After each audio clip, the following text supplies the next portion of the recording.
உயிரே 3. அந்த பெண்கள் கலை அறிவியல் கல்லூரியில் இளங்கலை 1ஆம் ஆண்டு கணித வகுப்பே கலகலவென சத்தத்துடன் காணப்பட்டது. வகுப்பே தீவிரமாக எதையோ எழுதி கொண்டிருக்க 5 பெண்கள் மட்டும் கோடி நின்று கதை பேசிக் கொண்டிருந்தனர். அந்த கூட்டத்தின் நடுநாயகியாக மலர் அமர்ந்து தெற்றப்பல் தெரிய சிரிப்புடன் கை அசைத்து அசைத்து அதற்கேற்ற விழிமொழிகளுடன் தன் தோழிகளுடன் பேசிக் கொண்டிருந்தாள். என்ன பற்றி சொல்ற? அந்த அளவுக்கு ஒர்த் இல்லையா என அந்த 5 ஒருத்தியான அனுஷியா கேட்டாள். அட நெசமாதான் பக்கி, நாம சைட் அடிக்கிற அளவுக்கு அவன் ஒருத்தல. சே, ரொம்ப நாளைக்கு அப்புறம் நம்ம என்டர்டைன்மெண்ட்டுக்கு ஒரு ஆடு சிக்கிருச்சுன்னு பார்த்தா இப்படி சொல்லிட்டே அமைச்சு என வெகுவாக வருத்தப்பட்டாள் அனுஷியா. இப்ப 2 பேரும் எதுக்கு ஃபீல் பண்ணிட்டு இருக்கீங்கன்னு தெரிஞ்சுக்கலாமா என ஒரு முறைப்புடன் கேட்டாள் அந்த 5 மற்றொருத்தியான கவிதா. முறைக்காத செல்லம், நான் தான் அன்னைக்கே சொன்னேன்ல, எங்க ஊர் லைப்ரரியில ஒரு பையனை பார்த்தேன், வக்கீல் வேற, என்னைய மாதிரியே ஒரு புத்தக பைத்தியம்னு. அவன் நம்ம டேஸ்டுக்கு செட் ஆக மாட்டான்னு சொல்லிட்டு இருந்தேன். அதுக்குதான் நம்ம அம்மா ஃபீல் பண்றா. செருப்பால் அடிப்பேன் பக்கிகளா 2 பேரையும். என்ன நடிச்சிட்டு இருக்கீங்க? இது என்ன பழக்கம்? பாக்குற பையனெல்லாம் சைட் அடிச்சு தெரியுறது. அப்புறம் மலரு, இது என்ன உனக்கு பொழுது பழக்கம்? முன்ன பின்ன தெரியாதவங்கள மரியாதை இல்லாம அவன் பேசுறது. லாயர்னு சொல்றேன், அவங்களுக்கு நம்ம மரியாதை கொடுக்கணும். நம்ம கிட்ட பம்பு பண்றவங்கள அவன் பேசுறது ஓகே. அவங்க லைப்ரரிக்கு வந்து அவங்க வேலையை பார்த்துட்டு இருக்காங்க. உனக்கு எங்க போச்சு அறிவு? இதுக்குதான் உன் வீட்டுல உன்னை படிக்க வைக்கிறாங்களா என திட்டினாள் அந்த குரங்கு கூட்டத்தின் மற்றொருத்தியான ஜெகநாஸ் பேகம். பாப்பா பாப்பா, சாரி, இனி இப்படி அவங்கள மரியாதை இல்லாம பேச மாட்டேன். ஏதோ நான் அறியாமலே வந்துருச்சு. சைட் அடிக்கிறது ஒரு தப்பா? எங்களை பத்தி தெரிஞ்சு அப்படி திட்டுறியோ ஜெகநாஸ்? நாங்கெல்லாம் ஆன பார்த்தா மண்ணை பாக்குற சங்கத்தை சேர்ந்தவங்க. வெறும் வாய் வார்த்தை மட்டும்தான், மத்தபடி பசங்களை கண்டா தெரிச்சு ஓடுவோம்னு உனக்கே தெரியும் தானே என முகத்தை தொங்க போட்டாள் மலர். ஹே, எங்களை பத்தி தான் தெரியும்ல, நமக்குள்ள இப்படி பேசுறதோட விட்டுருமோன்னு நல்லா தெரிஞ்சு ஏத்துட்டுறீங்க பாரு. அந்த ஹெப்சி எருமை இன்னும் எங்களை மறைச்சிட்டு இருக்கு என்றாள் அனுஷியா. அட போங்கடி, நீங்க 2 பேரும் வெத்து வேட்டு நல்லாவே தெரியும். நான் பார்த்து உங்களை இல்ல, உங்களுக்கு பின்னாடி நம்ம கிளாஸ பாருங்க.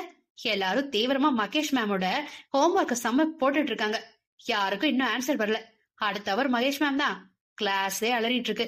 நீங்க குஜால சைட் அடிக்கிற கதையை பேசிட்டு இருக்கீங்க என 5வது குரங்கான ஹெப்சிபா பேசினாள். ஆமா, எங்களுக்கும் வரல என கவிதா, அனுஷியா மற்றும் ஜெகநாஸ் மூவரும் கோரஸ் பாடினார்கள். ஆன்சர் வரலையா? எனக்கெல்லாம் வந்துருச்சு. ஃபர்ஸ்ட் ட்ரைலயே எனக்கு ஆன்சர் வந்துருச்சு என மெதுவாக கூறினாள் மலர். அடிப்பாவி அமுக்குடி, எங்களுக்கும் சொல்லிக் கொடுப்பிச்சக்கார நாயே என்றாள் அனுஷியா. இப்படி டீசெண்டா கேளுங்கடி. சரி சரி, நோட் எடுங்க என கூறியவாறு பொறுமையாக தன் தோழிகள் 4 கணக்கை சொல்லிக் கொடுத்தாள் மலர். மலர் சொல்லிக் கொடுத்ததும் விரைவாக ஹோம்ஒர்க்கை முடித்துவிட்டு, ஹே, எனக்கு ஆன்சர் வந்துருச்சு, நான் மகேஷ் மேம் ஹோம்ஒர்க்கை முடிச்சிட்டேனே என மொத்த வகுப்பிற்கே கேட்கும் வகையில் கத்தினாள் அனுஷியா. என்னது என அதிர்ச்சியுடன் மொத்த வகுப்பும் அனுஷியாவை பார்த்தது. ஹே, ரிலாக்ஸ் பட்டுக்குட்டீஸ், நான் தான் கணக்கா போட்டேன்னு தப்பா நினைச்சு உங்க எதையும் வெடிச்சிட போகுது. எனக்கு அந்த அளவுக்குலாம் அறிவில்ல. எல்லாம் நம்ம மேக்ஸ் டைகர் மலர் தான். எல்லாரும் அவகிட்ட வேகமா ஓடுங்க, ஜல்தி ஜல்தி என சிரித்துக் கொண்டே கோரினாள் அனுஷியா. அதை கேட்டதும் மொத்த வகுப்பும் மலரை சூழ்ந்து, எனக்கும் சொல்லிக்கூட, எனக்கும் சொல்லிக் கொடு மலர் என கத்த ஆரம்பித்தது. கொஞ்ச நேரம் அமைதியா இருங்க. எவ்வளவு பேருக்கு என்னால டெஸ்க்ல வச்சு சொல்லிக் கொடுக்க முடியாது. எல்லாரும் அவங்கவுங்க பிளேஸ்ல உட்காருங்க, நான் பிளாக் போர்ட்ல மொத்தமா சொல்லிக் கொடுக்குறேன் என சாப்பீஸை எடுத்து சிறிது கூட கை நடுக்கம் ஏதுமின்றி பல வருடங்களாக கருப்பலகையுடன் பழகியவள் போன்று கடகடவென்ற கணக்கை தெளிவாக சொல்லிக் கொடுத்தாள் மலர். ஹே மலரு, செம்மையா சொல்லிக் கொடுக்கறடி என வகுப்பு தோழி ஒருத்தி பாராட்ட, நன்றி நன்றி நன்றி என முதுகு வழியை கொண்டு நன்றி தெரிவித்தவள் எதிர்ச்சியாக வாயிலை பார்க்க அங்கு அவர்கள் பயந்த மகேஷ் மேடம் நின்று கொண்டிருந்தார். அத்தி, எல்லாத்தையும் பார்த்துட்டாங்களோ, இன்னைக்கு சட்னி தான் என நினைத்து கொண்டு, குட் மார்னிங் மேம் என வணக்கம் வைத்தாள் மலர். மலர் குட் மார்னிங் கூறிய பிறகு அனைவரும் வாயிலை நோக்க அங்க நின்றிருந்த மகேஷ் மேடத்தை கண்டு பயந்து அனைவரும் எழுந்து நின்று வணக்கம் வைத்தனர். மலர், டிபார்ட்மெண்ட்டுக்கு வா என கூறிவிட்டு விறுவிறுவென டிபார்ட்மெண்ட்டுக்குள் நுழைந்து விட்டார் மகேஸ்வரி மேடம். அப்பா ராமா, என்னை காப்பாது என வெளிப்படையாகவே புலம்பிக் கொண்டே டிபார்ட்மெண்ட்டுக்குள் சென்றாள் மலர். உள்ளே அனைத்து மேக்ஸ் டிபார்ட்மெண்ட் மேடம் மற்றும் ஹெச்ஓடியும் அமர்ந்திருக்க, மலரு செத்தடி இன்னைக்குடி என மொழி பிதுங்கிக் கொண்டு நின்றிருந்தாள் மலர். கிளாஸ்ல என்ன பண்ணிட்டு இருந்த மலரு? அது மேம், நீங்க நேத்து கொடுத்த சம் ஆன்சர் யாருக்கும் வரலையா? நான் போட்டுட்டேன். எல்லாரும் சொல்லி கொடுக்க சொன்னாங்க, அதான் எல்லாருக்கும் மொத்தமா பிளாக் போர்ட்ல சொல்லி கொடுத்தேன் மேடம் என்ன தயங்கினாலும் உண்மையை உடைத்து கூறினாள் மலர். கேட்டீங்களா எல்லாரும்? எவ்வளவு தைரியம் இருந்தா போர்டு கிட்ட நீ போயிருப்ப. சொல்லி கொடுக்க தானே நாங்க சம்பளம் வாங்குறோம், அப்புறம் நாங்க எதுக்கு இருக்கோம் என கோபமாக கேட்டார் Mahesh madam. Ma'am, sorry ma'am என தலை குனிந்து நின்றாள் மலர். நீ எப்படி பிளாக் போர்ட்ல எழுத பழகுன? உன் கையில சின்ன நடுக்க கூட இல்ல என புருவத்தை உயர்த்தினார் மகேஸ்வரி மேடம். அது நான் 10th படிக்கிறப்பல இருந்து பிளாக் போர்ட்ல எழுதுவேன் மேம். ஸ்கூல்ல எங்களுக்கு மேக்ஸ் சார் எக்ஸாம்பிள் சம்லாம் அவர் போட்டுட்டு எக்ஸசைஸ் சம்லாம் எங்க கிட்ட கொடுத்துருவாரு மேம். கேட்டாலும் சொல்லி கொடுக்க மாட்டாரு. அப்ப நான் தான் சம் போட்டு மத்த எல்லாருக்கும் சொல்லி கொடுப்பேன். அப்படியே பழகிருச்சு மேம். ஓ, சரி சரி. லேப்லெஸ் டிரான்ஸ்ஃபார்ம் பேப்பர் தானே நான் எடுக்கிறேன். அத பத்தி உனக்கு தெரிஞ்சதை சொல்லு. இப்ப எதுக்கு இந்த அம்மா சம்பந்தமே இல்லாம எல்டி பேப்பரை பத்தி கேக்குது? சரி, நமக்கு என்ன, நமக்கு தெரிஞ்சதை சொல்லுவோம் என்றெண்ணி தனக்கு தெரிந்தவற்றை சற்றும் பயமில்லாமல் லேப்லஸ் டிரான்ஸ்ஃபார்ம் என்னும் கணித பேப்பரை பற்றி கூற ஆரம்பித்தாள் மலர். ஒரு வழியாக தனக்கு தெரிந்தவற்றை கூறிவிட்டு, இவ்வளவுதான் மேம் எனக்கு தெரியும் என்றாள் மலர். இவ்வளவுதான் தெரியுமா? சரி, இதெல்லாம் நீ எப்படி தெரிஞ்சுக்கிட்ட? ஸ்கூல்ல இதெல்லாம் இருந்திருக்காதே. என் அக்கா இன்ஜினியரிங் படிக்குது மேம். எனக்கு புக்கு படிக்கிறதுனா ரொம்ப பிடிக்கும். ஸ்கூல் லீவ்ல படிக்க எதுவும் இல்லாம அக்காவோட புக்ஸ் எல்லாம் படிச்சேன். அதுல தெரிஞ்சுக்கிட்டதான் மேம் இதெல்லாம். சரி, என்னோட பர்மிஷன் இல்லாம போர்டுல நீ எழுதுனதுக்கு பனிஷ்மெண்ட் என்னன்னா, இனி என்னோட லேப்லஸ் டிரான்ஸ்ஃபார்ம் பேப்பரை நீ தான் நடத்தணும். நம்ம பிஜி ஃபர்ஸ்ட் இயர்ல இந்த பார்ட் இருக்கு. சோ அவங்களுக்கும் நீ தான் எடுக்கணும். நாளையில இருந்து ஸ்டார்ட் பண்ணிடு. என்ன ஹெச்ஓடி மேடம், சரிதானே என புன்னகையுடன் கூறினார் மகேஷ் மேடம். டேலண்ட் இருக்கிற பொண்ண நாம ஏன் வேஸ்ட் பண்ணணும்? பிரின்சிபல் மேம் கிட்ட நான் பேசிக்கிறேன் என சம்மதித்தார் ஹெச்ஓடி. கணித காதலிக்கு கணித வகுப்பு எடுக்க கசக்குமா என்ன? இளங்கலை முதலாம் ஆண்டிலேயே முதுகலை வகுப்பிற்கு பாடம் எடுக்க போவதை எண்ணி மகிழ்ச்சியுடன் ஓகே மேம் என முகம் மலர்ந்து தலையாட்டினாள் மலர். ஆல் தி பெஸ்டா மலரு என மலரை அணைத்து உச்சி முகர்ந்தார் மகேஷ் மேடம்.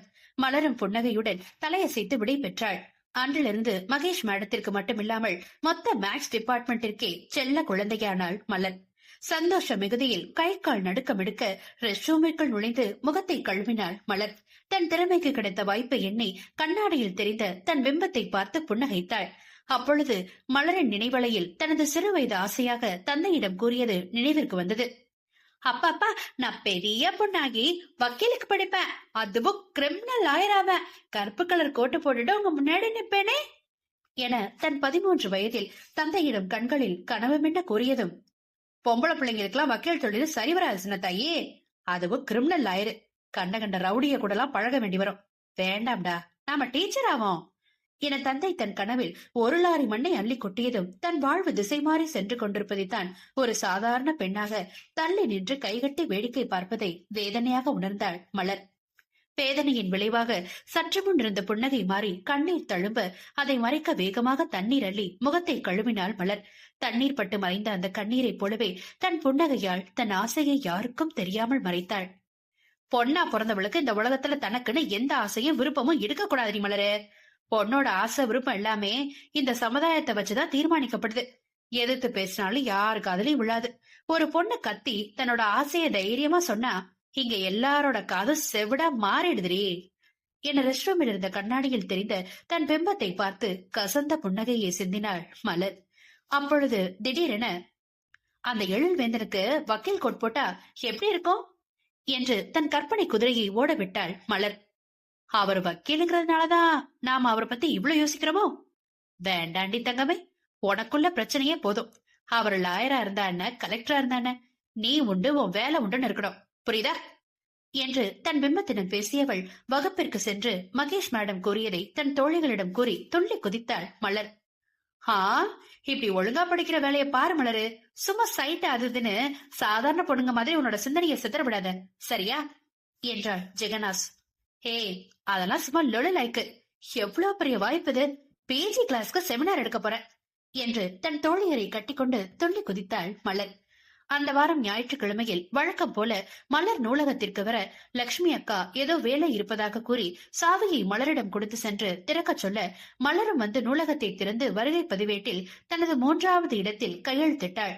அப்பொழுது நூலக வாயிலில் நிழலாட யாரென நிமிர்ந்து பார்த்தவள் வந்தது எழில் வேந்தன் என அறிந்ததும் அமைதியாக கையெழுத்து போட்டுவிட்டு தான் படிக்க புத்தகத்தை தேடினாள் மலர்.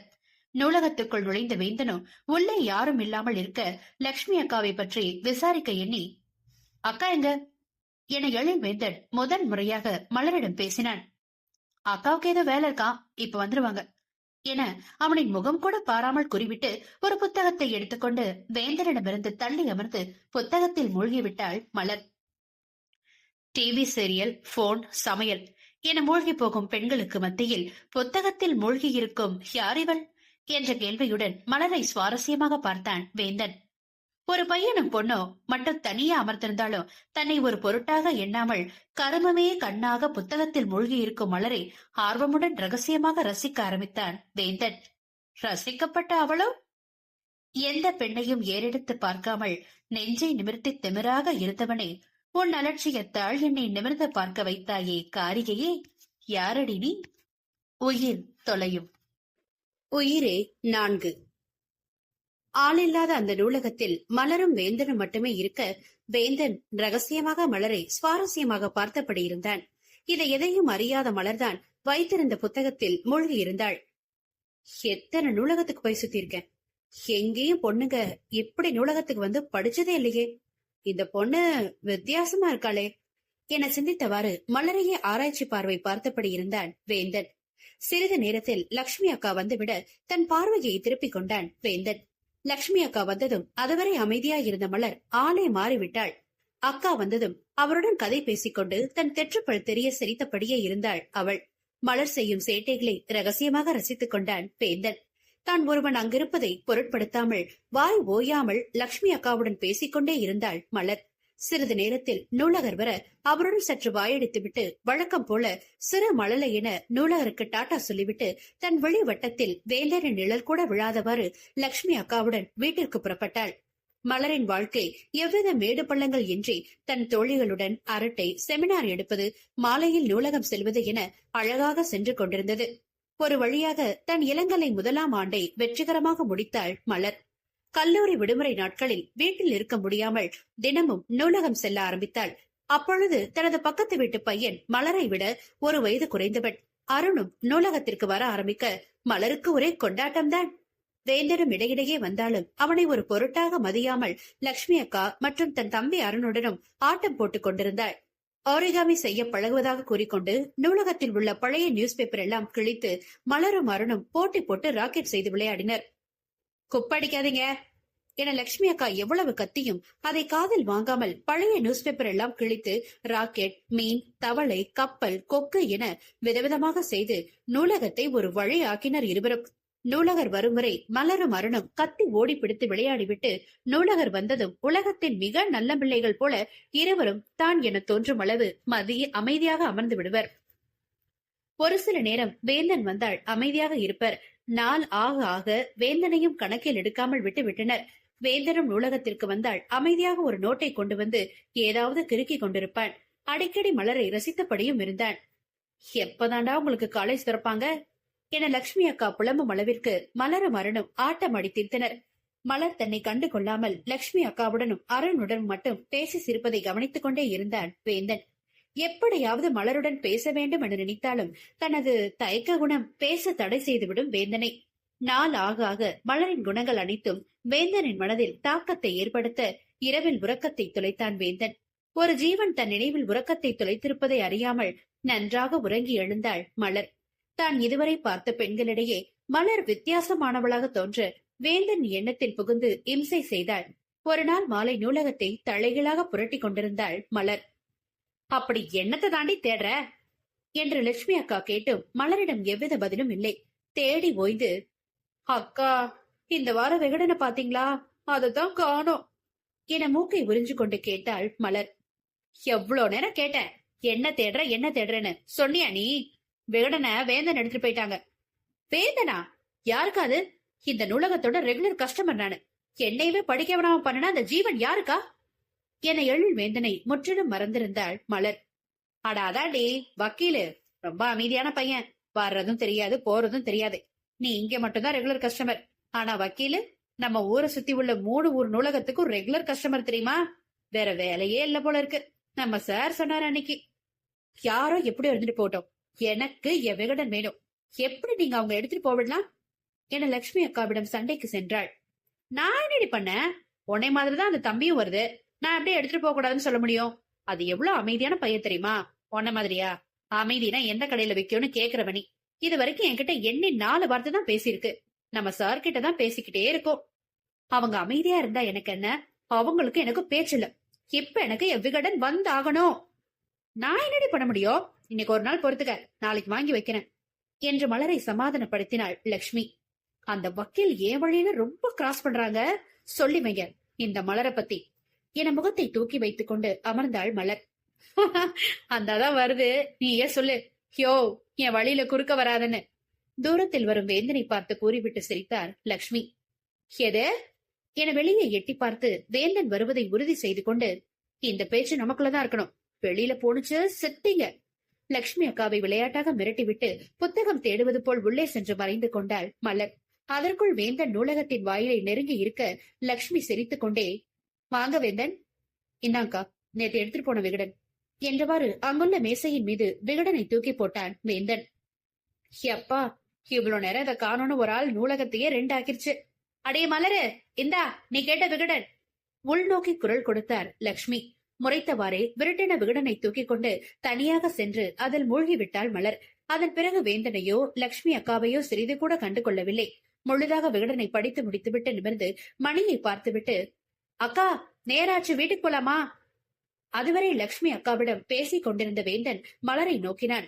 வேந்தன் தன்னை பார்ப்பதை உணர்ந்தாலும் அவன் புறம் தன் இமையை கூட அசைக்காமல் லக்ஷ்மி அக்காவை வீட்டிற்கு கிளம்ப ஆயத்தப்படுத்தினாள் மலர். மலரும் லக்ஷ்மியும் நூலக ஜன்னல்களை மூடிவிட்டு நூலக கதவையும் பூட்டிவிட்டு கிளம்பினார்கள். அதுவரை வேந்தன் புறம் திரும்பாதவள் அவன் சைக்கிளை எடுத்துக்கொண்டு புறப்பட்ட பிறகு அவன் செல்வதையே பார்த்தாள். மூஞ்ச பாரு, விகடனை எனக்கு முன்னாடி படிக்கிற, இனி எப்படி படிக்கிறேன்னு பாக்குறேன். நான் முதல்ல படிச்சதுக்கு அப்புறம் தான் உன்னைய படிக்க விடுவேன். பொடடே என செல்லும் வேந்தனின் முதுகை பார்த்து மனதினுள் உறுதி எடுத்துக்கொண்டாள் மலர். மலர் செய்யும் சேட்டைகளை மனதினுள் ரசித்தவன் அவளிடம் நெருங்கி பழக முடிவெடுத்தான். மிகுந்த கூச்ச சுபாவம் உள்ள வேந்தன் நேரடியாக மலரிடம் சென்று பேச தயங்கினான். அதற்காக லட்சுமி அக்காவையும் அருணையும் பகடை காய்களாக பயன்படுத்த முடிவு செய்தான். முடிவெடுத்தவன் அதை உடனே செயல்படுத்த ஆரம்பித்தான். ஒரு வழியாக 2ஆம் ஆண்டிற்கான வகுப்பு மலருக்கு தொடங்கப்பட மலர் கல்லூரி வேலைகளில் சிறிது பரபரப்பானாள். அதில் ஒரு வாரமாக நூலகத்திற்கு வராமல் சிறிய இடைவெளிக்கு பிறகு நூலகத்திற்கு வந்தாள். மலர் வராத அந்த இடைவெளியில் நூலகத்தில் நிறைய மாற்றம் ஏற்பட்டிருந்தது. அம்மாற்றத்தை ஏற்படுத்தி இருந்தாள் வேந்தன். சிறிய இடைவெளிக்கு பிறகு அன்று நூலகம் வந்த மலருக்கு மிகுந்த கோபத்தை ஏற்படுத்தியது அங்குள்ள சூழ்நிலை. லட்சுமி அக்காவும் அருணும் வேந்தனுடன் சிரித்து சிரித்து பேசிக் கொண்டிருக்க அதை பார்த்த மலருக்கு கண்ணில் தீப்பொறி பறந்தது. கோபத்தை கட்டுப்படுத்திக் கொண்டு அமைதியாக தன் வழக்கமாக அமரும் இடத்தில் அமர்ந்து புத்தகத்தை வாசிக்க ஆரம்பித்தாள். புத்தகத்தில் உள்ள வரிகள் எதுவும் மலரின் கருத்தில் பதிய மறுத்தது. லட்சுமி அக்காவும் அருணும் வேந்தனுடன் சிரித்து சிரித்து பேசுவது மலருக்கு சுத்தமாக பிடிக்கவில்லை. அதென்ன, நேத்து வந்தவங்கிட்ட அப்படி சிரிச்சு சிரிச்சு பேச்சு வேண்டியிருக்கு? டே வக்கீலு வண்டு முருகா, ரொம்ப தாண்டா என் லைன்ல கிராஸ் பண்ற. இந்த மலரை பத்தி சரியா உனக்கு தெரியல. அவன் வந்து பேசினா இதுக 2 எங்க போச்சு புத்தி என மனதினுள் அம்மூவரையும் திட்டிக் கொண்டிருந்தாள். மலரை நெருங்க எடுத்த முடிவு வேந்தனை பூமராங்க திரும்பி அவனை தாக்க காத்திருப்பதை அறியாமல் உற்சாகத்துடன் தன் திட்டத்தை செயல்படுத்திக் கொண்டிருந்தான் வேந்தன். அங்கு மலரோ எண்ணெயில் இட்ட அப்பளமாக பொரிந்து கொண்டிருந்தாள். நான் ரசித்து பார்த்த முதல் பெண் நீயடி. என் புருவத்தை உயர்த்தி உன்னை பார்க்க வைத்த நீ உன் இமையை கூட என் பக்கம் திருப்பாது போனாயே, ஏனடி? என் உறக்கத்தை தொலைத்தவளே, உன் உறக்கத்தில் நான் நுழைவது எப்போது? உயிர் தொலையும்